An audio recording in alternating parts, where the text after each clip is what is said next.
नमस्कार साथियों, आप सभी का स्वागत है फ्यूचर ब्राइट कोचिंग क्लासेस के अंदर। आज हम पढ़ने जा रहे हैं साइमन कमीशन। साइमन कमीशन 1927, ठीक है।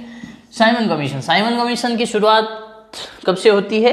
आज हम पढ़ेंगे क्या था साइमन कमीशन, क्यों साइमन कमीशन को गठित किया गया था, क्या इसके पीछे एम थे, क्या इसके प्रिंसिपल्स थे, आखिर साइमन कमीशन का क्या हुआ, क्या साइमन कमीशन की रिपोर्ट थी, तो उन सब के बारे में हम पढ़ेंगे।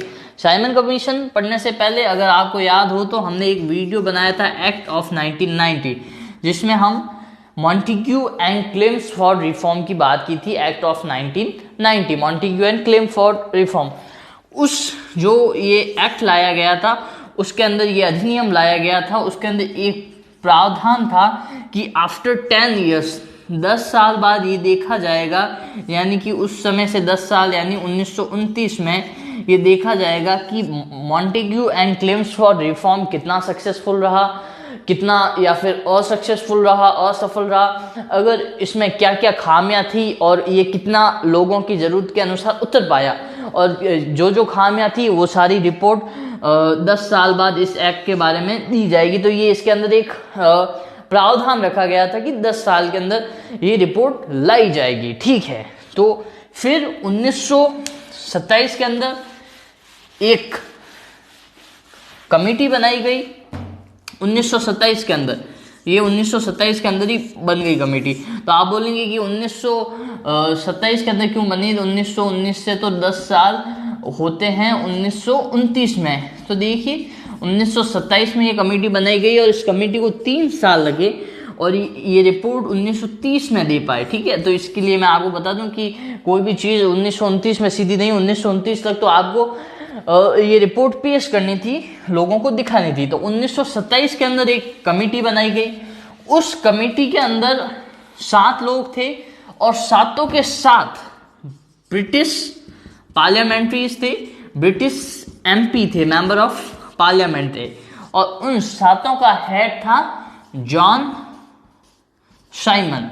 और जॉन साइमन के नाम पे इस कमेटी को, इस जॉन साइमन के नाम पे इस कमीशन को रखा गया साइमन कमीशन। तो ये है साइमन कमीशन। आपको समझ आ गया? और अगर आपको कोई भी डाउट हो तो आप कमेंट में ज़रूर कीजिएगा।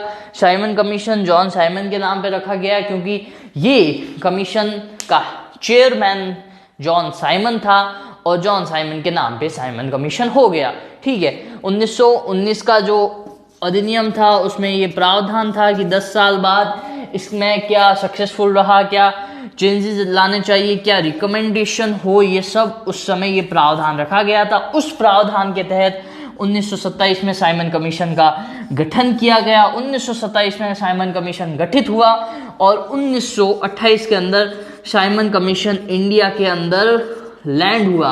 और इंडिया के अंदर लैंड होते ही भारतीय लोगों ने एक मास मूवमेंट, धरने देने शुरू कर दिए, फ्लैग्स लहराने लग गए, ब्लैक फ्लैग्स, काली पट्टियां बांधने लग गए, प्रोटेस्ट हुए, लोगों ने खूब विद्रोह किया, खूब धरने दिए। देखिए, साइमन कमीशन का विरोध करने का सबसे बड़ा कारण ये था कि साइमन कमीशन के अंदर 7 मेंबर्स थे, 7 मेंबर्स थे साइमन कमीशन के अंदर। 7 आउट ऑफ 7 सब के सब थे ब्रिटिशर्स। इसके अंदर एक भी इंडियन मेंबर नहीं था।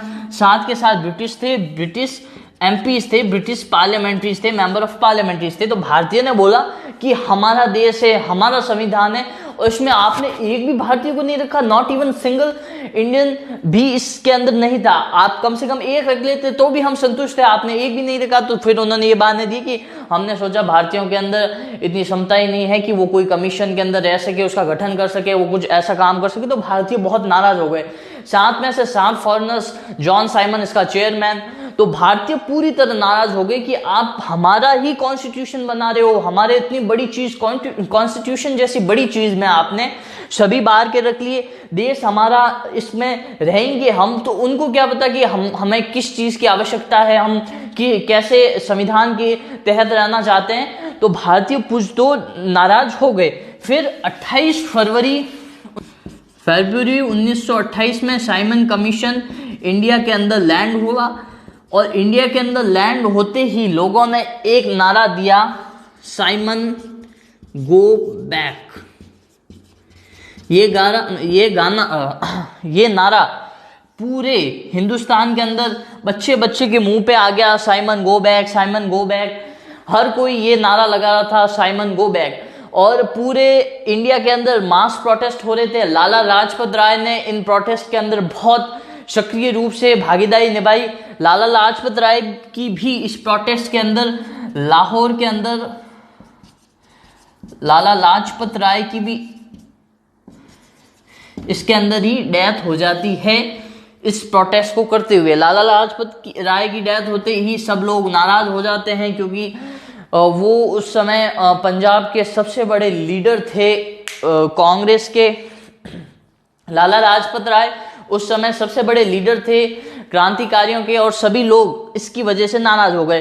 तो पहले से ही आपने देखा कि साइमन कमीशन के अंदर भारतीय लोग नाराज थे, कि क्योंकि देखें साइमन कमीशन की मेन कंट्रोवर्सीज क्या थी। ठीक है, साइमन कमीशन की सबसे बड़ी कंट्रोवर्सी ये थी कि साइमन कमीशन के अंदर not even single Indian member नहीं था, कोई भी इसके अंदर इंडियन मेंबर नहीं था। ठीक है, दूसरा इसका सबसे बड़ा पॉइंट था कि साइमन कमीशन इंडिया के अंदर इंट्रोड्यूस हुआ, सभी लोगों ने इसके खिलाफ प्रदर्शन किए, मास प्रदर्शन किए। तो उसकी वजह से लाला लाजपत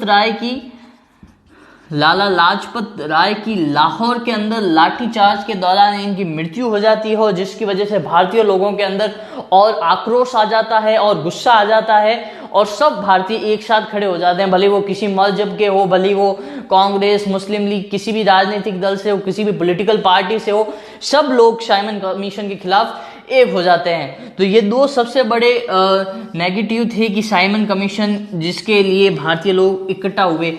अगर इसके अंदर एक भी इंडियन मेंबर होता तो ये साइमन कमीशन के खिलाफ इतना बड़ा प्रोटेस्ट कभी होता ही नहीं, और साइमन कमीशन इतिहास के अंदर आता ही नहीं। सबसे बड़ा पॉइंट ये था कि इसके अंदर कोई भी इंडियन मेंबर नहीं थे, 7 में से 7 ब्रिटिशर्स थे, ब्रिटिश पार्लियामेंट्रीज थे, मेंबर ऑफ पार्लियामेंट थे, जिसकी वजह से भारतीय लोग बहुत नाराज हो गए थे। अब हम आगे देखते हैं कि साइमन कमीशन की जो रिपोर्ट 1930 में, ये रिपोर्ट 1930 में प्रस्तुत की गई, दिखाई गई, पब्लिश की गई, क्योंकि मैंने जैसे कि बताया था 1929 में दिखाना था, इसकी गठन 1927 में हुआ था, इसको 3 साल लग गए, और 1930 में जाके ये रिपोर्ट पब्लिश हो पाई। तो इस रिपोर्ट के अंदर क्या क्या पॉइंट्स थे? पहला पॉइंट था कि डायरकी सिस्टम खत्म किया जाए, और डायरकी सिस्टम की जगह रिप्रेजेंटेटिव सिस्टम इंट्रोड्यूस किया जाए प्रोविंस के अंदर। वापस बता दूं, प्रोविंस के अंदर रिप्रेजेंटेटिव सिस्टम इंट्रोड्यूस किया जाए at the place of dyarchy system.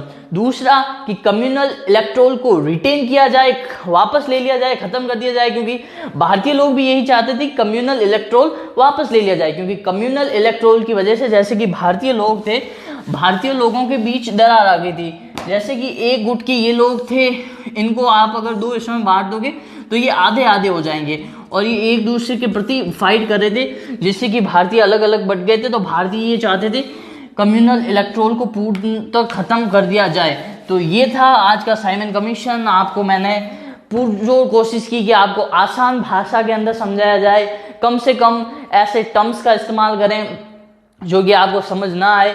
अगर आपको ये वीडियो अच्छा लगा तो इसको शेयर कीजिए, ज़रूरतमंद लोगों तक पहुंचाइए, और फ्यूचर ब्राइट कोचिंग क्लास को सब्सक्राइब जरूर कीजिएगा, लाइक कीजिए, शेयर कीजिए, चैनल को सब्सक्राइब कीजिए। आपको यहाँ तक वीडियो देखने के लिए बहुत बहुत धन्यवाद। जय हिंद, जय भारत, वंदे मातरम।